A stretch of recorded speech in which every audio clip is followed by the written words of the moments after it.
Bible chat. We're gonna talk about the word today, okay? I've been reading the book of Job for the last couple of days. When we're going through hard situations, we tend to look for other people who have gone through similar situation as us for advice. And we also look for friends and our family and all these people to kind of give us advice. Like, that's who we run to first. Like, that's just like our first instinct is to call our best friend and be like, hey, like, I need help with this, I need advice with this. We skip over looking for advice in the word and looking for advice in God. The book of Job, he goes and his friends try to comfort him, and his friends start to kind of like put ideas in his head of how he is not a righteous man, because if he was so righteous, God wouldn't be allowing all these things that are happening. So from the beginning of this book, we already know what is happening. Satan is basically being like, I'm gonna test this servant of yours that you say is so righteous, because he's going to curse you. And God is like, no, he's not. Like, that's my child. Like, I know him. Like, he's not going to do any of that. Even his closest people, even his friends are starting to doubt Job and saying, you are not righteous. And they're putting all these ideas in his head.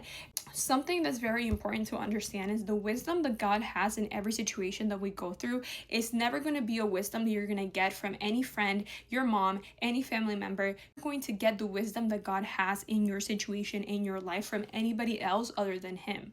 So when we're dealing with hard situations in our life, the first person you need to go to is God. And the only way that that's going to happen is if you decide yourself to say, hey, I'm going to go to God first with every situation I have and see how he wants me to deal with the situation, how he wants my character to be carried through the situation, how he wants me to treat people through the situation. Society does not want us to lean into the word when we're going through hard situations. They kind of like push, like, go to therapy, go do this, go to that. And I'm not saying therapy is bad or anything, but the best therapy you could get is right here. A lot of the times we think, like, let me go to my best friend because she's gonna know exactly what I need to do. Let me go to my mom because she's gonna know exactly what to do.